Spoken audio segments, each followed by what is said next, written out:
Hello, welcome to this quick lecture on drugs for anemia.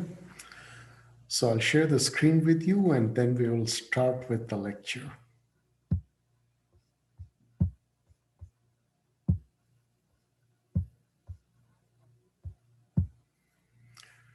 All right, here we go with drugs for anemia. So let's first decide what anemia is, all right?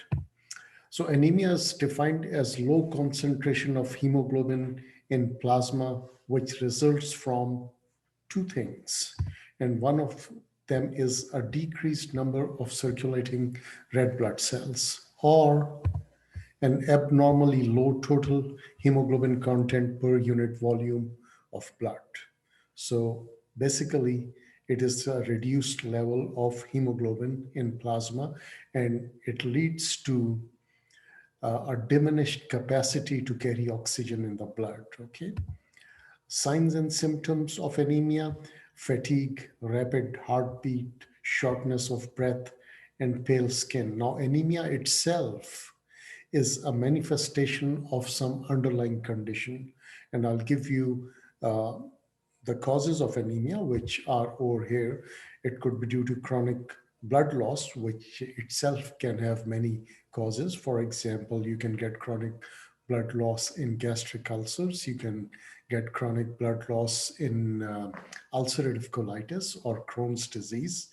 It could be due to bone marrow abnormalities, increased hemolysis. There are so many different diseases that could lead to hemolysis of the red blood cells.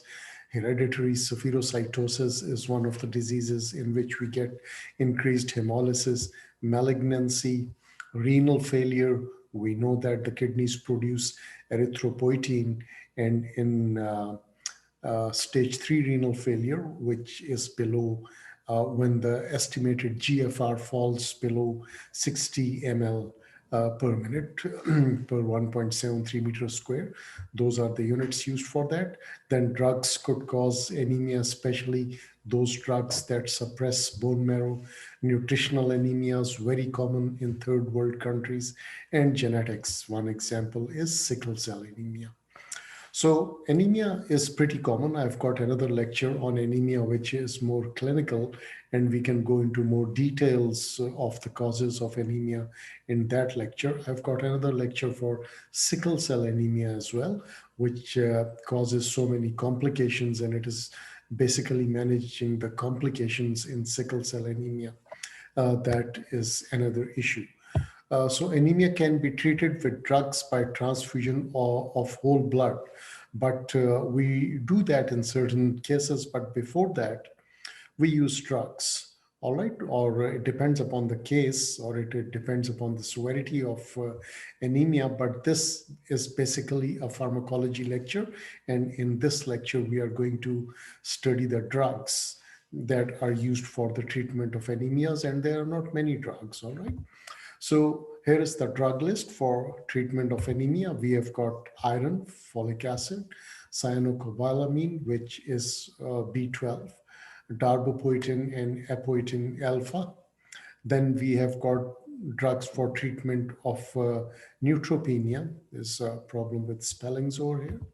Filgrastin, TBO filgrastin, a little uh, chemical difference in the structure. Pegfilgrastim and sargramostim. Okay, then we have got drugs for the treatment of sickle cell anemia, which are hydroxyurea and pentoxide. We'll just have one or two slides on these drugs. All right. So let's start with this question. All right, and I'll give you some time, about 30 seconds to read this question. You get usually 90 seconds in the USMLE examination to answer a question. So I'll wait for you to read this question and try to answer this question.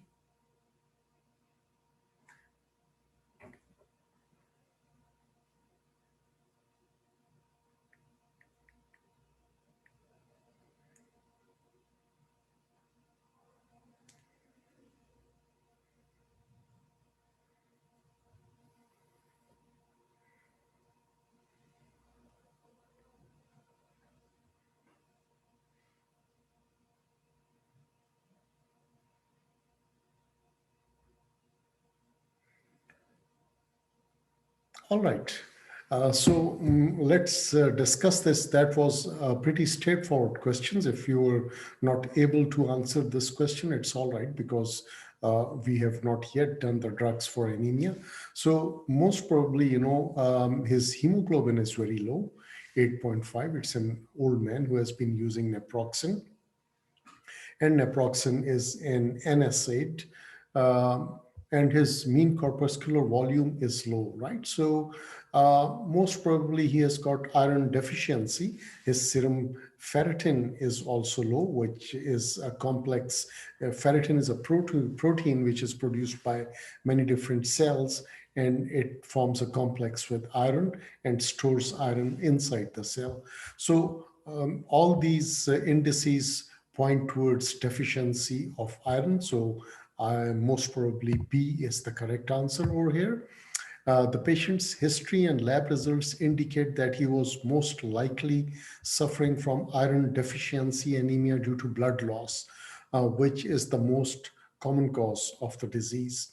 Actually, in third world countries, it is poor diet, which is the most common cause of iron deficiency anemia. In this case, the loss was most likely caused by naproxen. The prevalence of endoscopically confirmed gastrointestinal ulcers in NSAID users is 1.5 to 3%. Now, how these NSAIDs cause ulcers is a different story. Actually, uh, these prostaglandins, they are protective for the stomach mucosa, and NSAIDs decrease the productions of prostaglandins. So when the prostaglandins are available at low level in the stomach, the acid secretion will go up, and that could lead to ulcers in the stomach. All right. And when the ulcers are deep enough, they can cause erosion of certain blood vessels in the submucosa or muscularis mucosa, uh, and actually lamina propria. But mostly the blood vessels are in the submucosa, all right? So they could cause chronic bleeding over there. Right, so let's go on to the drugs. We'll start with iron supplements. Ferritin, as I also already explained to you, is a complex of protein with iron, and it is synthesized by many different cells. Iron is stored in intestinal mucosal cells, liver, spleen, bone marrow as ferritin until it is needed by the body. Okay, transferrin. Now, this ferritin will, when it has to be transported to the bone marrow or any other place where iron is needed. Most of the times, iron is needed in the bone marrow where we are producing the red blood cells. So, anyway, what I'm trying to say is that this ferritin will be carried along with iron in the blood. Iron is transported to bone marrow by a transport protein called transferrin. In the bone marrow, iron is used for hemoglobin synthesis. Iron deficiency results from acute or chronic blood loss, insufficient intake during periods of accelerated growth in children. There are certain periods of increased demand as well, like pregnancy and lactation. In heavily menstruating women, I mean, a heavy menstruation is not normal. It is known as menorrhagia, but obviously there is increased blood loss in this condition, and pregnant women as well. And we have got these ferrous gluconate tablets. But what I'm trying to show you over here is that it has 38 milligram of elemental iron. I'll tell you in a minute what we mean by elemental iron, but this is the iron that is available for biologic use. Okay, and it says that it has similar tolerability to ferrous sulfate. Ferrous sulfate is the most commonly used form of oral iron therapy, and it is very cheap and it's pretty safe. All right. So iron deficiency results from a negative iron balance due to depletion of iron stores, and I've given you so many reasons for depletion of iron stores. Inadequate intake, which is the most common cause in poor countries. And most of the population of the world lives in poor countries. So anemia is a very actually common. If you don't want to call it a disease, it is a manifestation of some underlying condition, so you can call it a disease as well. uh, this leads to hypochromic microcytic anemia. Hypochromic, which basically indicates that the amount of hemoglobin is low. So the red blood cells will look pale. Micro is small, cytic is cell. So the cells are small in size. How do we know that the cells are small in size? I've not given you RBC indices in this lecture, but when you send uh, the blood for complete blood count, you get many indices of the RBCs, and one of them is mean corpus MCV, which stands for mean corpuscular volume. All right, and the normal volume is 80 to 100 femtoliters. In addition to general signs and symptoms of anemia, iron deficiency anemia may cause pica, hunger for ice, dirt, paper, So these children, especially, they have this strange behavior of eating these things, right? Chylonychias, upward curvature of finger and toenails. You also get brittle hair, which I don't think I've mentioned over here. Soreness and cracking of corners of the mouth. You can call that angular stomatitis as well. And another preparation of iron, ferric ammonium citrate, less bioavailable than ferrous salts, must be reduced to ferrous forms. It is ferric, and it has to be reduced to ferrous form because that is absorbed better than the ferric form. All right, and elemental iron is 18%, which is quite low. Right. So let's discuss the pharmacokinetics. The diet usually contains 10 to 20 milligram of iron, which will be absorbed from the GIT. Mostly it is absorbed in the jejunum. Supplementation with elemental iron corrects the iron deficiency in iron deficient patients. The CDC recommends 150 to 180 milligram per day of oral elemental iron administered in divided doses 2 to 3 times daily for patients with iron deficiency anemia. As I'll show you in later slides, the dose or the strength of the tablet is not necessarily indicative of elemental iron. So I'll give you some examples of the amount of elemental iron in the formulations. After oral administration, acidic conditions in stomach keep iron in reduced ferrous form, which is more soluble and more absorbable form. Iron is then absorbed in the duodenum. The amount absorbed depends on the current body stores of iron. Now, this is an important point. If iron stores are adequate, less will be absorbed.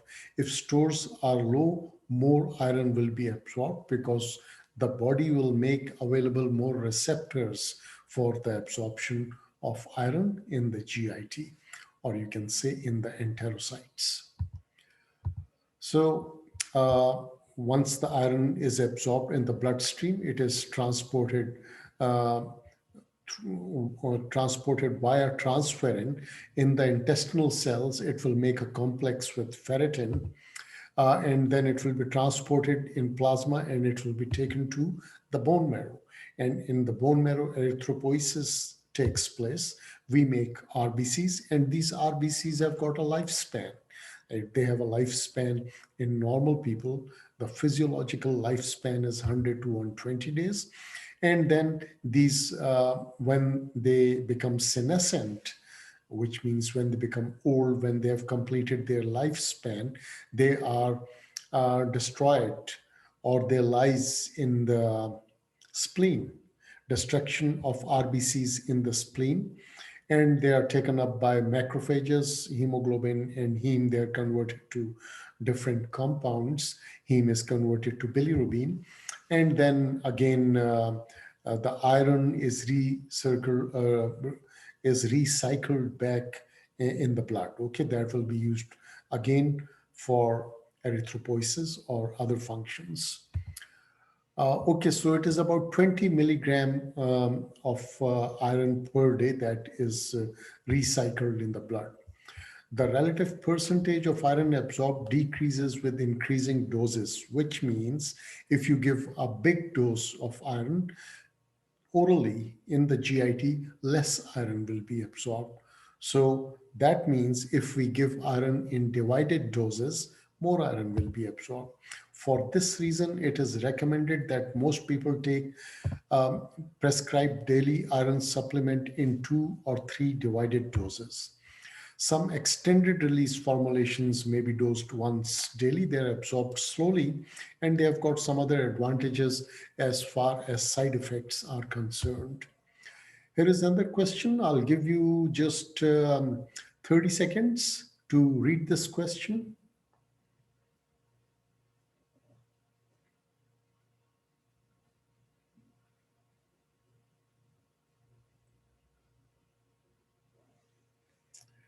All right, so that should be easy. I hope you have read the question. They are asking about the most important store for iron, and of course, that is in the form of ferritin. And we measure ferritin levels in many diseases, especially in chronic kidney disease. Right. So iron pharmacokinetics, this is what we just saw. Iron is stored as ferritin in intestinal mucosal cells, liver, spleen, bone marrow until needed by the body. There is no physiological excretion mechanism for iron. So, how do we get rid of iron? Actually, under certain situations, for example, in thalassemia, we do get an iron overload in the body because there is no mechanism to get rid of iron from the body. Iron is lost in urine, sweat, feces, and desquamation of cells, and also menstruation in females. Hemosiderin is a complex of ferritin and other materials. It is poorly available to supply iron. Now, why do we get hemosiderin when there is too much of iron which is taken up by the cell? Then this ferritin will make further complexes among themselves or maybe with some other substances. And it is the complex of many ferritins that make hemosiderin. And hemosiderin is not a good it's not a good thing. It causes iron overload. Too much of iron is not good. Complexed iron is much safer than free iron. Hemosiderosis is a disease resulting from excessive deposits of hemosiderin in the tissues. Now, before I go to oral preparations, just one more point over here that I said that free iron is toxic. Free iron is toxic because free iron has the ability to produce oxygen radicals, all right, through a reaction which is known as Fenton reaction. And you know that these free radicals are very dangerous. They are very damaging to the cells, to the proteins, to the enzymes, to the cell membranes, to the lipids, all right? So that is why free iron is not available in the body under normal circumstances. So the oral preparations are ferrous sulfate, ferrous fumarate. I've shown you this one previously, ferrous gluconate, a polysaccharide iron complex, and carbonyl iron formulations. The percentages of elemental iron varies in each iron preparation, and that's what I'm going to show you in the next few slides. Now, this is ferrous sulfate, and the amount of elemental iron is 65 milligram, and the strength of the tablet is not given over here. Maybe it's 100 milligram or whatever the strength is. The elemental iron is 65 milligram. Maybe it is 200 milligram, okay? So elemental iron is 65 milligram. And ferrous sulfate, these are drops for infants and toddlers. It has got a low strength of iron, 75 milligram, and obviously elemental iron is going to be even lower. The most common oral iron supplement is ferrous sulfate. It is low cost. It has got good effectiveness. It has got good tolerability. Uh, Now, what is elemental iron? Elemental iron is the total amount of iron in the supplement available for absorption by your body, okay? Each type of iron has different percent of elemental iron. For instance, carbonyl has got 100% elemental iron. Ferrous fumarate has about 33% elemental iron, right? So now this is another preparation which says slow ferrous, okay, slow release iron supplement, and it has got certain advantages. Number one, the compliance of the patient is going to be better. It's easier to take iron once in a day than taking it 3 times in a day. So this may reduce certain side effects like constipation and abdominal discomfort, which are the most common side effects of iron therapy. So slow release formulations have once daily dosing, but they have got a higher cost. Another question, it's a 34-year-old woman recently diagnosed with iron deficiency anemia. She started a treatment with ferrous sulfate. Which of the following mechanisms was most likely involved in the delivery of iron to the patient's erythroblasts? A. Lipid diffusion. B. Facilitated diffusion. C. Aqueous diffusion. D. Receptor-mediated endocytosis. E. Bulk flow transport. So let's see what your answer is. Usually in the lectures, I wait for the answers on the chat, but since this is a recorded lecture, so I'll give you the answer, and the answer is D, okay? The iron is taken up by the cells by a receptor-mediated endocytosis. This iron transporter transferrin has got a receptor on the cells. Okay, iron is transported in plasma bound to transferrin, which is a beta globulin that specifically binds ferric iron. The complex binds to specific receptor located on erythroblasts. See, erythroblasts are the immature, the earlier forms of erythrocytes. I'll give you more details in the next lecture, which is going to be a clinical lecture. I'll show you the different stages of development of erythrocytes, the RBCs, how much time do they take to develop. All right, so they are located on erythroblasts and other proliferating erythroid cells. The complex is then internalized by endocytosis, releasing iron within the cells, and transferrin and the receptors are recycled back to the cell membrane. So this is polysaccharide iron complex, okay? Tasteless and odorless, similar bioavailability to ferrous sulfate, right? So it is, anyway, I was looking for the amount of elemental iron, which is not given over here. It is usually given, if not here, on the back side, where you have got some details of the ingredients. Then we have got this gluten-free iron, which is known as ferrous fumarate is this one. Anyway, special preparation, which is 325 milligram. Ferrous fumarate has similar effectiveness and tolerability to ferrous sulfate. Now, this is carbonyl iron. We said that this is 100% bioavailable. This one is 33% bioavailable. So carbonyl iron dissolves in the stomach to form a hydrochloric salt to be absorbed. It is less toxic due to slower absorption. See, it is in the form of microparticles. Continued iron release for 1 to 2 days. All right, so that again reduces the dose to once daily dose. Now we go, that was all about the oral preparations. These were the most commonly used oral preparations. Now we go on to parenteral formulations of iron.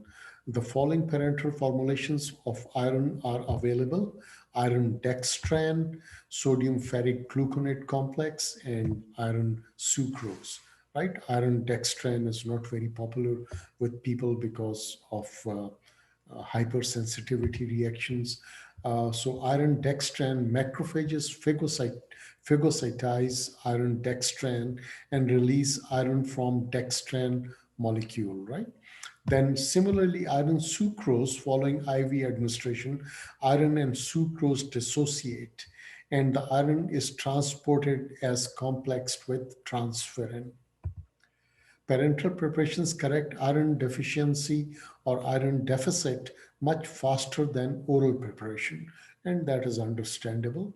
Uh, it is faster acting because it is given mostly, they could be given intramuscular as well, and they could be given intravenous as well, and they could be given in infusions as well.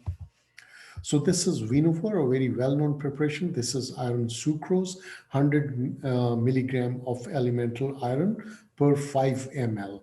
And this is a 5 ml vial. Then this is ferrous acid, 62.5 milligram of elemental iron in this one. And this is iron dextran, again 100 milligram of elemental iron. So sodium ferric gluconate and iron sucrose have better safety records than iron dextran, right? As I said, iron dextran causes more hypersensitivity reactions, and these arrows are pointing to elemental iron available in each preparation, right? Now, let's go on to the adverse effects of iron therapy. The most common adverse effect of oral iron supplements are abdominal pain, number one. Number two is constipation, but you can get diarrhea as well, okay? Depends. Constipation is a lot more common than diarrhea. Dark stools, obviously, iron is dark colored. Parental iron formulations may be used in those who cannot tolerate oral iron. As you know, that oral route is the safest route, right? Whenever you are giving parental or whenever you are using parental route, you must go very slowly, unless, of course, it's an emergency, right? You must go very slowly so that you have time to react. You must give the drug in a diluted form if possible, because that will give you time to react in case of hypersensitivity, which will develop slowly if you give the injection slowly, all right? Fatal hypersensitivity and anaphylactoid reactions can occur in patients receiving parenteral iron dextran. So that's the problem with iron dextran. A test dose should be administered prior to giving iron dextran. And the antidote, which we use in many situations, is deferoxamine. There are others as well. This is used for subcutaneous, intramuscular, or intravenous use. Deferoxamine is an iron chelator. Excessive iron toxicities can be reversed using deferoxamine. It is very commonly used in people who are getting weekly transfusions, as in thalassemia major patients, all right? Now the next is folic acid. Therapeutic use, the primary therapeutic use is to treat folic acid deficiency.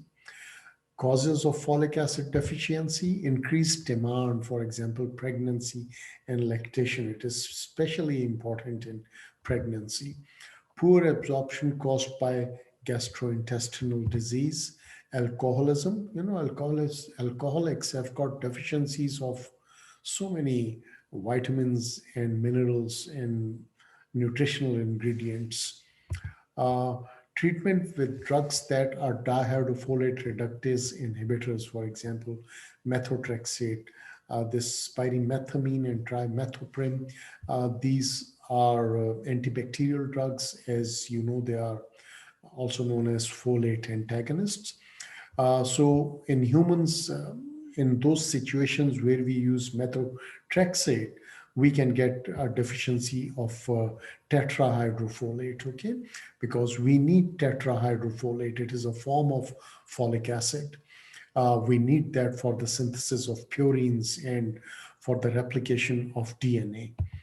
When a patient is treated with dihydrofolate reductase inhibitors, folinic acid, also known as leucovorin, which could be given orally or intravenously, is used for treatment, because leucovorin is very similar in structure to folic acid, as I'll show you in the next slide, okay? So that can bypass the dihydrofolate reductase pathway, and it can provide folic acid for the synthesis of purines and DNA. Okay, so this is folinic acid, 400 milligram is the dose. If you want to remember that, usually we don't ask students to remember the doses in pharmacology. Right, so this is the structure. You don't have to memorize the structure, but what I'm trying to show you is the similarity of structure. This is folic acid, this is folinic acid, and this is tetrahydrofolate. So they are all very similar in structure, so they have got similarity in function as well. Now, again, this is a pretty long question. I will leave it there. You can read this question and you can try to answer this question, and I'll provide the answer on Facebook. All right. Now, folic acid, these are the things that are rich in folic acid. Actually, the word folic acid comes from foliage. Foliage are green leaves or whatever is green, right? So these green vegetables are a very rich source of folic acid, okay? All of them are not green, but they are in high concentration in green vegetables, okay? A primary result of folic acid deficiency is megaloblastic anemia, which means large sized. As I said, the normal mean corpuscular volume is 80 to 100 femtoliters. If you get a result which shows a volume of greater than 100 femtoliters, that is megaloblastic anemia. Smaller than 80 femtoliters is microcytic anemia. So this is, you can also call it macrocytic anemia.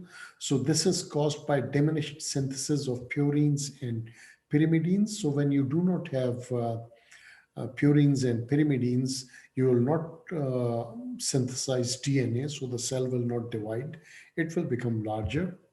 This leads to an inability of erythropoietic cells to make DNA and divide.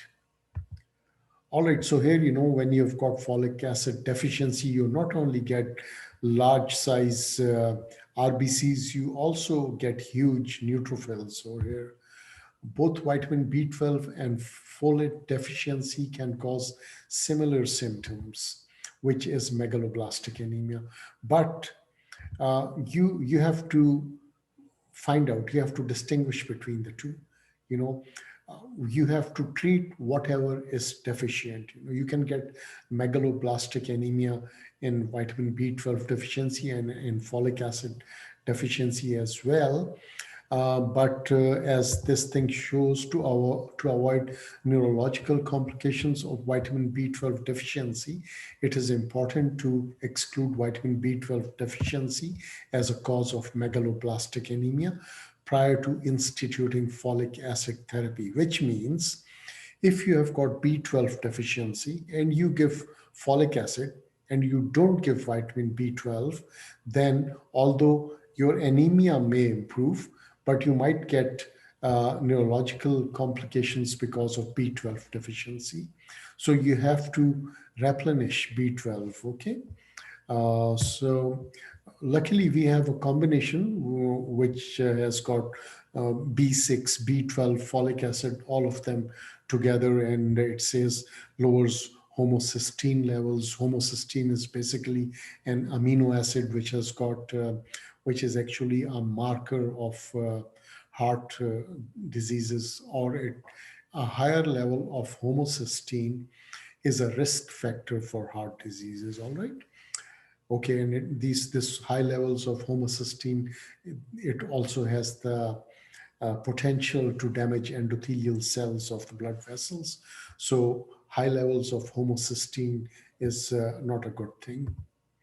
Right, folic acid pharmacokinetics. Here is injection, which is given intramuscularly or intravenously or subcutaneously. You have to know the routes of administration of the drugs.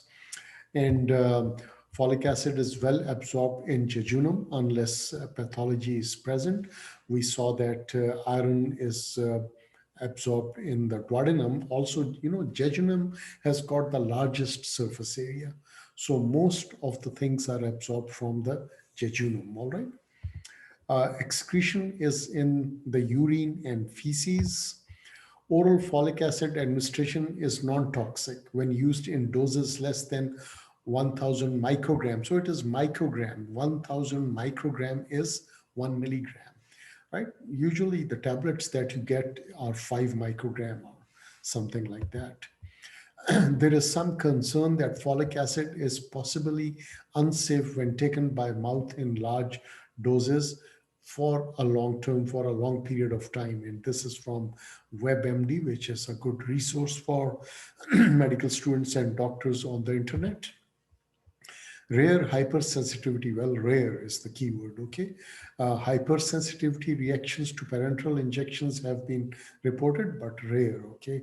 Doesn't mean that we should hesitate in prescribing folic acid. Right, another question, let me read it for you. It's a 22-year-old woman in her first week of pregnancy. She started on daily folic acid supplementation. The therapy was given to decrease the risk of which of the following congenital abnormalities? A. Atrial septal defect. B. Spina bifida. C. Fallot's tetralogy. D. Esophageal atresia. E. Congenital cataract. And F. Cryptorchidism. Cryptorchidism is a condition in which one or both testes fail to descend from the abdomen into the scrotum. This is important in anatomy, because that's the path of descent of the testes is where the hernias arise, okay? So anyway, this is not anatomy, this is pharmacology. And I hope you all know that folic acid is given to prevent spina bifida in the newborn. So it has been shown that neural tube defects associated with folic acid deficiency during pregnancy. Neural tube defects are associated with folic acid deficiency.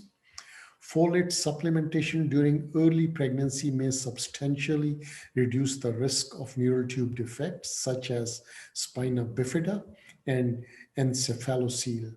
Now, what is encephalocele? Here is a picture of encephalocele. It can be worse than this. Maybe I've got a slide, I don't know. But the others, atrial septal defect, Fallot's tetralogy, and esophageal atresia, the risk of these congenital abnormalities is not related to folic acid deficiencies. All right, so here are more of the examples of encephaloceles. They could be pretty worse. Anyway, that's not the topic of discussion today. Now let's go on to the next one, which is cyanocobalamin or hydroxycobalamin. Okay, and this is vitamin B12. Causes of vitamin B12 deficiency: low dietary intake. Pernicious anemia, not very common. Low dietary intake is the most common cause.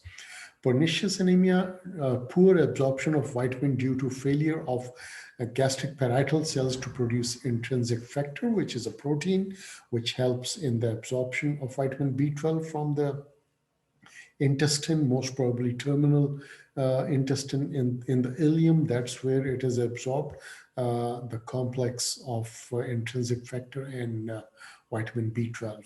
Now, this is an autoimmune condition which is more common in women. Autoimmune diseases are unfortunately more common in females and specifically white females.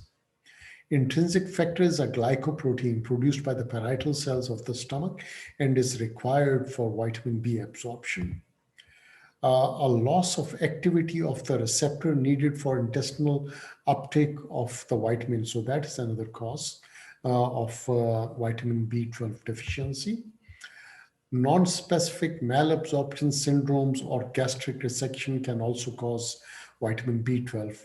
Malabsorption can cause deficiency of so many things, all right? Vitamins and nutritional substances, a lot of deficiencies could be there due to malabsorption syndromes. So signs and symptoms, there will be symptoms of anemia, obviously. Difficulty in walking, the patient might get breathless, pins and needles in the hands and feet. So this is a problem with the nerves. And we previously said that vitamin B12 deficiency does cause neurological symptoms as well. Right. So the patients with bariatric surgery, surgical treatment for obesity, I'll show you how it is done. Vitamin B12 supplementation as cyanocobalamin is required in large doses sublingually, right? Or once a month by the parental route. Now, this is what you do, in bariatric surgery, and it's done very commonly here in Saudi Arabia, all right?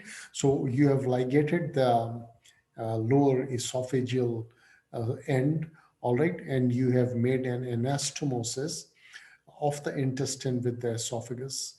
So and you see you have disconnected the stomach. So what will happen?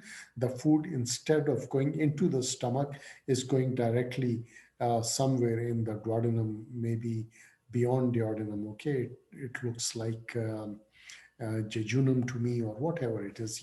The thing is that you have bypassed the stomach. Okay, so the person cannot eat a lot. Laparoscopic sleeve gastrectomy, you have just resected a big part of the greater curvature of the stomach. So very little area of the stomach is left. So when the person eats, he will get a feeling of fullness very quickly, and he will not eat a lot. All right. So in these situations, obviously, you are going to get a deficiency of vitamin B12 that could ultimately lead to megaloblastic anemias. Intramuscular hydroxycobalamin is now preferred since it has a rapid response, is highly protein bound, and maintains longer plasma levels. So it has got advantages over cyanocobalamin. Right. So another question for you, which is, oh my God, it is a 53-year-old man recently diagnosed with pernicious anemia, started a treatment with vitamin B12. Which of the following molecular actions most likely mediated the anti-anemic effect of the drug in this patient? Well, I already gave you the answer by mistake. So C is the correct answer, demethylation of N5-methyl tetrahydrofolate. So this methyl group is not a good thing with tetrahydrofolate. We need tetrahydrofolate. We need this methyl to be removed, right? So megaloblastic anemias, both folate and vitamin B12 deficiency anemias, are due to decreased availability of tetrahydrofolate. We don't want tetrahydrofolate in combination with this methyl group, okay, or N5 methyl group. Vitamin B12 transfers a methyl group from N5-methyl tetrahydrofolate to homocysteine, forming methionine. So it's doing a good job. It is converting homocysteine to methionine, and it is producing tetrahydrofolate, okay? In vitamin B deficiency, this N5-methyl tetrahydrofolate accumulates with associated depletion of tetrahydrofolate. So we get megaloblastic anemia, all right? So if this is the situation and we give vitamin B12, it will restore the demethylation of tetrahydrofolate. Right. So for dietary deficiencies, you have to give vitamin B12 orally, okay? And here is a preparation. This is a sublingual form. Now, sublingual form will bypass the gastrointestinal system. Okay, it is absorbed from the mouth. So you can, if you want, in certain situations, like in pernicious anemia, if you want to bypass the GI tract, then you can give these sublingual formulations. And these are the tablets. So obviously, they have to be given orally, and they will be absorbed from the jejunum. For pernicious anemia, administer intramuscularly or deep subcutaneously. Obviously, you cannot give B12 orally in this case. And we have got injection for intramuscular or subcutaneous use as well of cyanocobalamin. Therapy in cases of pernicious anemia must be continued for life for a patient suffering from pernicious anemia. this vitamin is not non-toxic in large doses. So, this is 1000 microgram, which is just 1 milligram. Okay. And this is also, actually this is 1000 microgram per ml, and this is just 1 ml injection. But even very high doses of vitamin B12, and I have read in books, even if you give 1000 milligram of vitamin B12, it will not cause any toxic effects. So that means actually vitamin B12 is the drug which has got the widest therapeutic index. All right, widest safety profile. You can give a very small dose, you can give a very large dose, and it will be safe. All right. Right. So it's folic acid administration alone reverses the hematologic abnormality and thus masks vitamin B12 deficiency. We saw that it causes neurological deficits. These are the foods that are rich in vitamin B12 and calcium and many other substances, iron, and you name it. Okay. Uh, there's a word of caution. This can lead to severe neurological dysfunction due to B12 deficiency. If we fail to replenish vitamin D12, the cause of megaloblastic anemia needs to be determined in order to be specific in terms of treatment. So we must make sure what the deficiency is. Therefore, megaloblastic anemia should be treated with a combination. And as I said, we are lucky that we have a combination which contains both B12 and folic acid and B6 as well, all right, that we saw previously.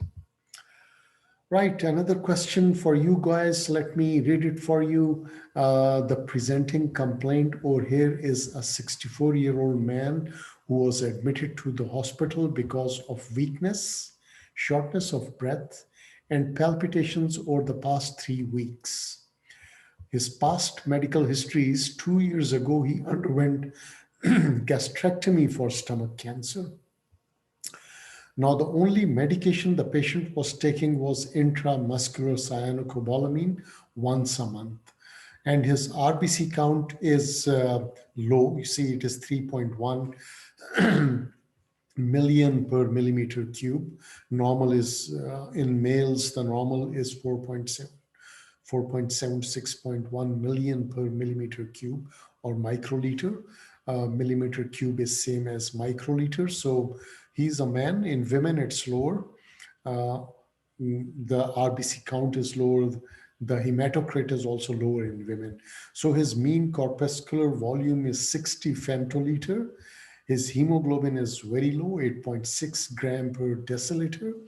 Normal is in males, it should be more than 13.5. For females, it is 12 to 12.5, which is normal. The lower limit, I mean. So the lower limit of normal in males is 13.5 gram. But when you send the result to the labs will give you the normal limits as well. Okay. Hematocrit is very low, 32%. Normal is 42 to 52% in males. In females, it's less than that, right? So which of the following drugs given orally would most likely improve the patient's condition? All right, 20 seconds for you to give me an answer, or think to yourself what the correct answer is.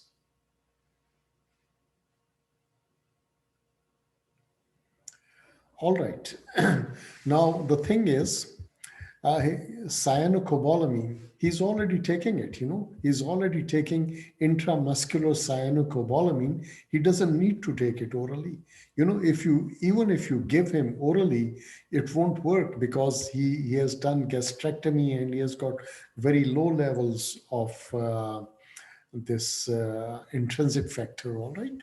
So B12 is out, he's already taking it. Folic acid, possible, but let us suppose that there is folic acid deficiency. In folic acid deficiency, you have got megaloblastic anemia, which means that the mean corpuscular volume should be more than 100 femtoliters. But here, the cells are small. It is microcytic anemia. Okay, so this is also out. Iron dextran is not given orally. It's given most commonly through an IV infusion. So gramostim is also not given orally. It's given intravenously. Erythropoietin preparations, they are also not given orally. Um, they are actually recombinant proteins, so they cannot be given orally. They are also given either subcutaneously or they are given sometimes intravenously as well, right? Now, so that means ferrous sulfate is the right answer, and it makes sense. He has undergone gastrectomy, which means he has lost his stomach, a large part of his stomach. His acid secretion is low. And we know that the acid in the stomach converts ferric to ferrous form. And the ferrous form is more easily absorbed from the duodenum or the jejunum, all right? So the correct answer in this case is ferrous sulfate. B12, he's already taking it. For folic acid deficiency will cause megaloblastic anemia. He has got microcytic anemia. Iron dextran is administered intravenously or intramuscularly. Sargramostim is administered intravenously. Erythropoietin it is erythropoiesis stimulating agents. There are two of them. They are given intravenously or subcutaneously. And gastric acid is needed to convert iron to ferrous form, and this is sort of inadequate because of gastrectomy. Right now, we go on to this again, these five things used for the treatment of anemia: darbopoietin and apoietin alpha. Uh, these are erythropoietin preparations, all right. Uh, Now, what is erythropoietin? Where is it produced? It is produced in the kidneys, peritubular cells. They are sensitive to oxygen levels, right? They work as sensors that respond to hypoxia. So, whenever the blood flow to the kidneys decreases, the kidneys are going to synthesize erythropoietin, and erythropoietin, in response to hypoxia, they mediate synthesis and release of erythropoietin, which is a glycoprotein. And this is the abbreviation for erythropoietin. EPO means erythropoietin. It stimulates bone marrow stem cells to differentiate into proerythroblasts and promotes the release of reticulocytes. Okay, reticulocytes are RBCs which have got nuclei. RBCs usually do not have nuclei, and even these reticulocytes, when they are released into the blood, they lose their nuclei in a couple of days, and they become mature RBCs. Initiation of hemoglobin formation. So erythropoietin thus regulates red blood cell proliferation and differentiation in bone marrow.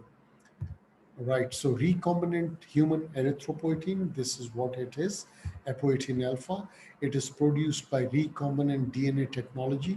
Both drugs are proteins. That is why they are given subcutaneously or intravenously in some situations. Here it is not mentioned whether it is given subcutaneously or not, but I'm telling you it is given subcutaneously. Therapeutic uses: anemia in end stage renal disease, because when the kidneys are diseased, they will not produce erythropoietin. That is why anemia is very common, starting from third stage 3 of chronic renal disease. Anemia associated with human immunodeficiency virus infection, anemia in bone marrow disorders, anemia of prematurity, and chemotherapy induced anemia and cancers. When you give anti-cancer drugs, they cause myelosuppression, they suppress the bone marrow. Um, so we get anemia over there as well, right? Darbopoietin. Now the differences between these two is that darbopoietin has got a longer half-life, right? So when a drug has got a longer half-life, the dosing frequency is reduced, so it's easier to take this drug, right? So darbopoietin is a long-acting version of erythropoietin that differs from erythropoietin by addition of two carbohydrate chains, which improves its biologic activity and its half-life as well. Half-life is 3 times that of apoetin alpha due to decreased clearance. And here is a preparation for subcutaneous use, but it could be given intravenously as well. All right. Okay. Therapeutic uses of erythropoietin stimulating agents. They are not used for acute treatment of anemia because they take some time to have their effect. Supplementation with iron may be required for adequate response, especially in chronic kidney disease. We check iron stores, we check hemoglobin level, and we also give these erythropoietin stimulating agents to improve the hemoglobin levels. Okay. Route of administration is subcutaneous. In renal dialysis patients, we can give this Darbo Protein intravenously as well. Even this apoetin alpha could be given intravenously. Adverse effects, they are generally well tolerated. Hypertension and thromboembolism are the most common adverse effects, particularly in chronic kidney disease patients.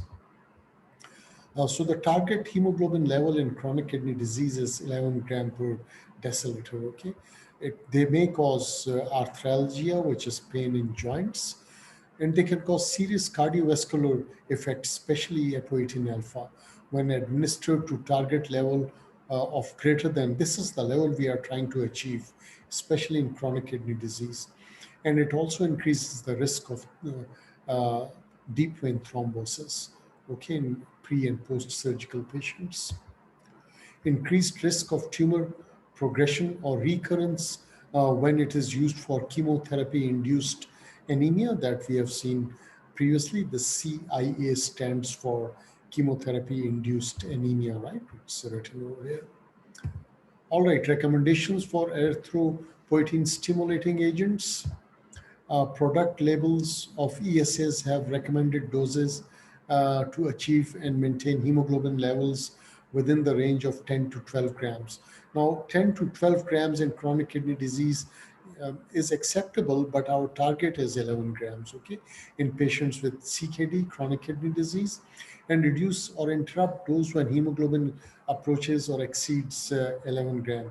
So you see, we have used two terms: reduce, which means you lower the dose; interrupt is different from discontinuation. Interrupt means you are temporarily holding the drug, okay, you are not giving it, you might start it again. uh, the recommendations for all patients receiving apoetin alpha or darbepoetin include use minimum effective dose, discontinue when hemoglobin level reaches 12 gram because they have got side effects.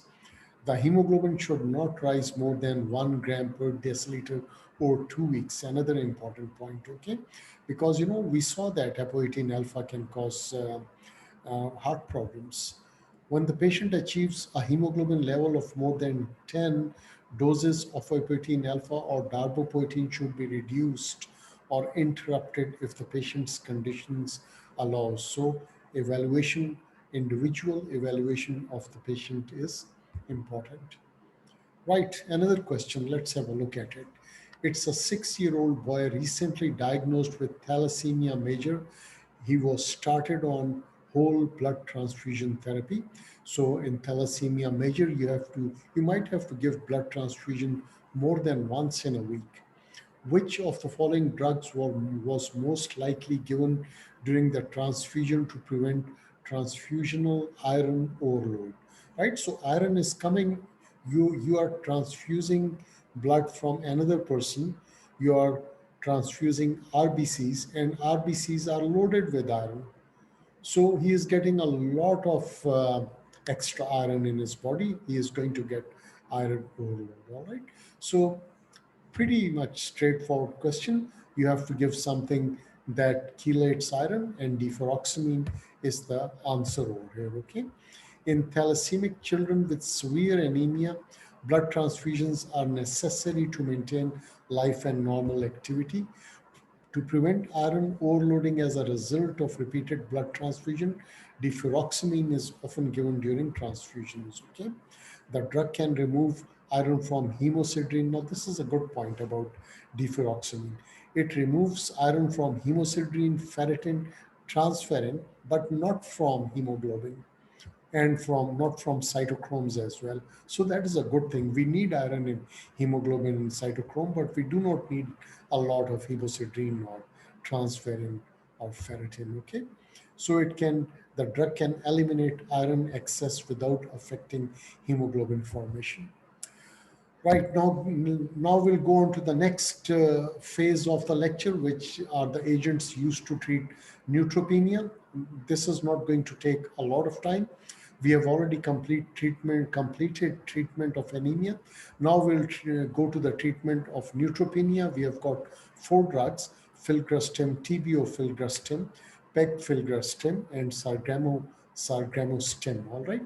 These three drugs are similar, filgrastim, they are granulocyte colony stimulating factors. Sargramostim is granulocyte macrophage colony stimulating factor. You see the difference? One is granulocyte colony stimulating factor, and one is granulocyte macrophage colony stimulating factor, right? So this has got a wider range of activity. It has got a broader spectrum of activity. Right. So myeloid growth factors, also called granulocyte colony stimulating factors, GCSF. So myeloid growth factors or GCSF are filgrastim, TBO filgrastim, and PEG filgrastim. PEG, whenever you get this word PEG before a drug, it means it is a pegylated form of the drug. Okay. PEG actually stand for polyethylene glycol. This increases the half-life of the drugs. And the other is granulocyte macrophage colony stimulating factor, which is gramostin. Okay, these agents stimulate granulocyte production in the marrow to increase neutrophil counts and reduce the duration of severe neutropenia. So, any drug that reduces neutrophil count, and these are the drugs that suppress the bone marrow. They are known as myelosuppressing drugs, and these are mainly these anti-cancer drugs or immunosuppressing drugs. Okay, these agents are typically used prophylactically to reduce the risk of neutropenia following cancer, chemotherapy, and bone marrow transplantation as well. The main difference between the available agents lies in the frequency of dosing over here. There is a difference in cost as well, right? This TBO filgrastim is much cheaper.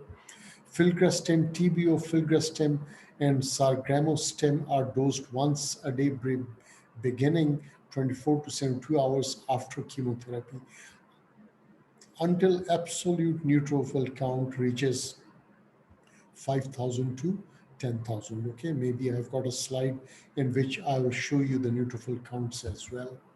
Now, this is filgrastim, and sargramostim can be dosed either subcutaneously or intravenously.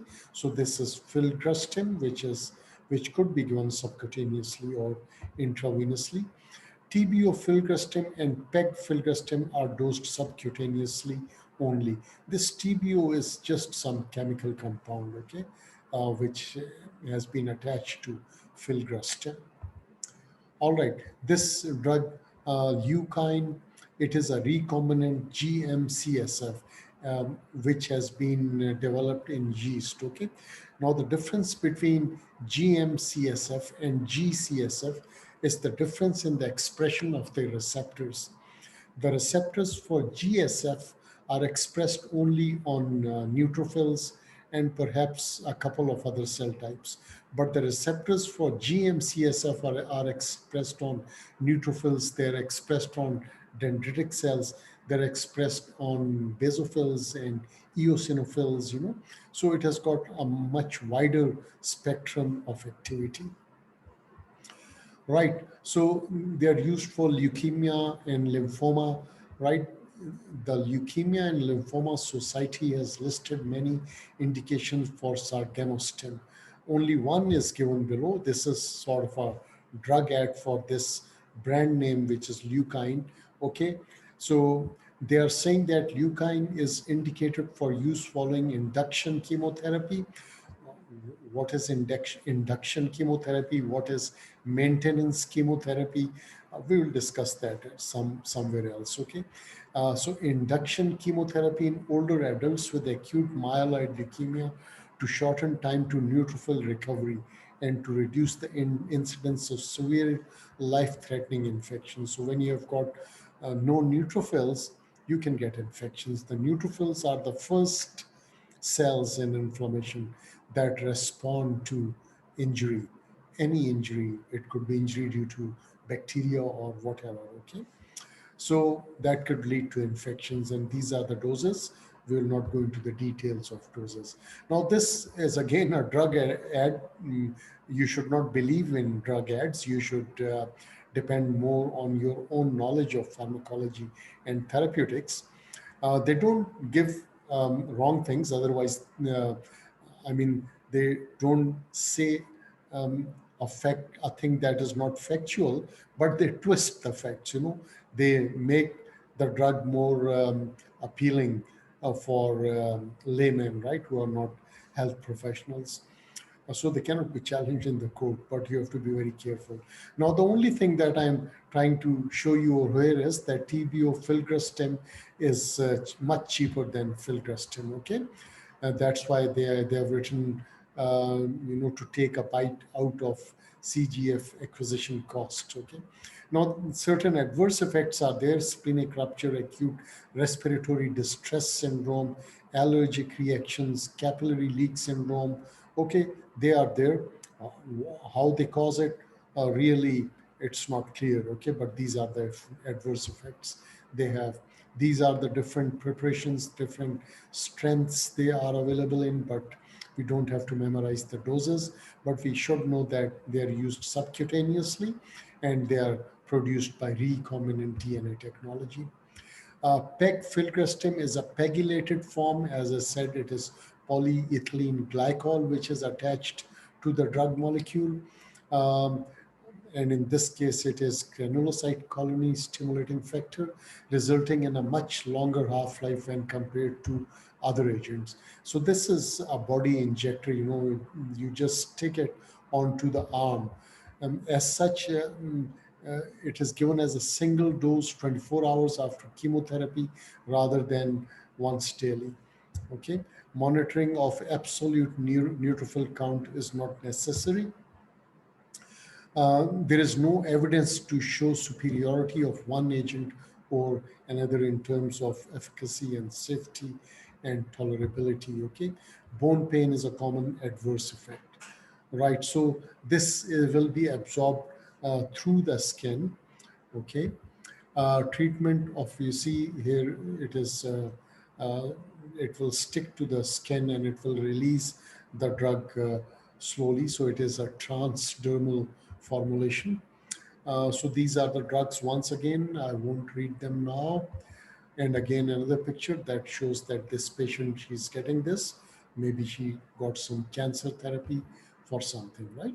So we have completed treatment for anemia. We have completed treatment for neutropenia. And now we have got just a couple of more slides to discuss hydroxyurea and pentoxide, maybe 3 or 4 slides. So agents used to treat sickle cell disease. As I said, I've got a separate lecture on sickle cell disease. I will record that sometime and I'll post it on Facebook. But the next lecture that I'm going to record is Therapeutics of Anemia, which is a little bit different from pharmacology of these drugs.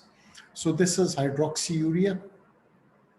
What it does in sickle cell disease is it increases the synthesis of hemoglobin F, which is fetal hemoglobin, right? So hydroxyurea reduces the frequency of painful sickle cell crises.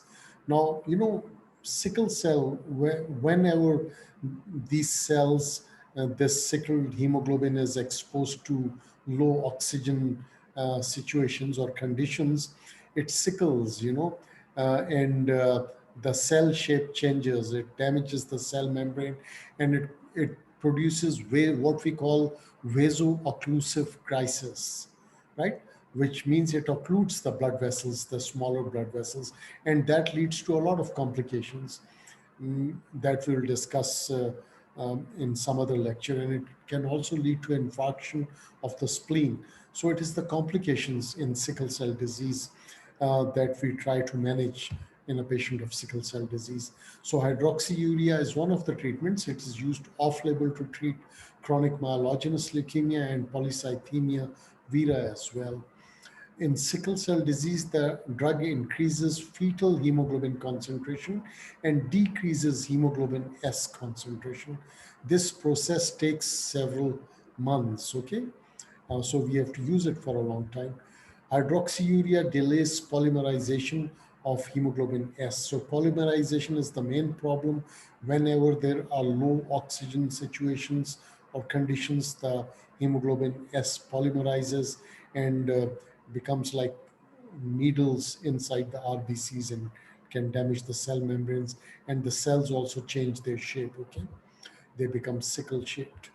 This prevents the occlusion of capillaries by sickled cells, thus avoiding tissue ischemia and painful crises. So, whenever the blood vessels are occluded, the patient gets severe pain wherever the blood vessels are occluded. Adverse effects are bone marrow suppression.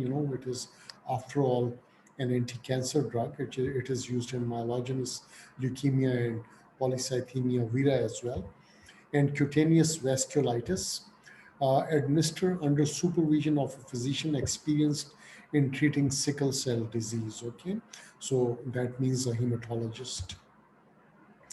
All right, so let's read this question. Maybe there are just a couple of more slides.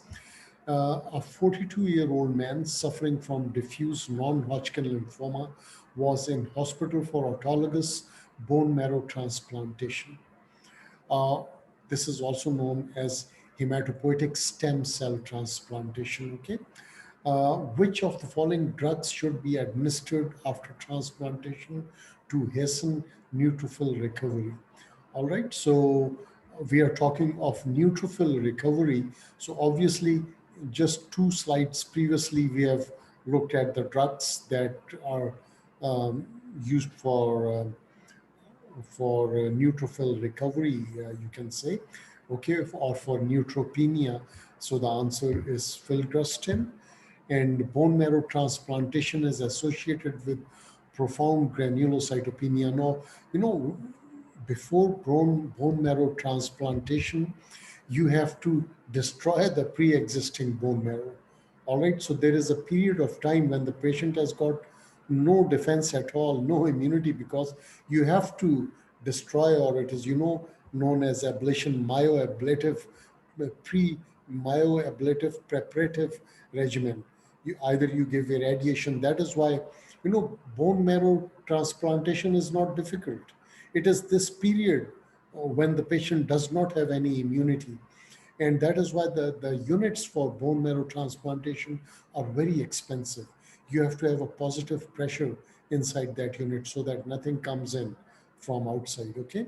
A very expensive facility that you have to uh, make. So filgrastim is human granulocyte colony stimulating factor that stimulates the production of granulocyte progenitor cells. All right, so that is the answer. Now, I guess this is the last slide. It was a pretty long lecture, but I wanted you to understand things. That is why I went into details. I gave you explanations. Now, pentoxifylline improves erythrocyte flexibility and reduces blood viscosity. That is why it is used in sickle cell disease. In patients with peripheral vascular disease, it acts as peripheral vasodilator, improves blood, improves blood flow to arms and legs, enhances tissue oxygenation, and in indication is intermittent claudication, but it has got many other indications as well, like sickle cell anemia, or it could be used even for transient ischemic attacks, brain ischemia, right? Intermittent claudication is pain on walking caused by poor circulation to legs that could be due to peripheral arterial disease, okay? Unlabeled uses of this is sickle cell anemias and cerebrovascular insufficiency, diabetic foot ulcers. Again, this is a problem with blood vessels and blood supply. then transient ischemic attacks, which is obviously the ischemia of the brain, and the adverse effects are GI related, which are lessened if you take it with food. All right. So I think that is all. This is the brand name modified release tablets of pentoxifylline 3 times per day with food. So that is the route of administration is oral.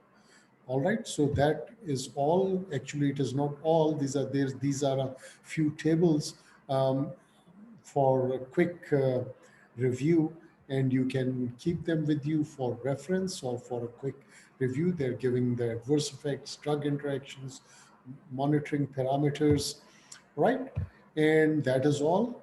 And I hope the lecture was useful. Okay, if there are any questions, you can ask on WhatsApp. All right, so thank you very much for listening to this lecture.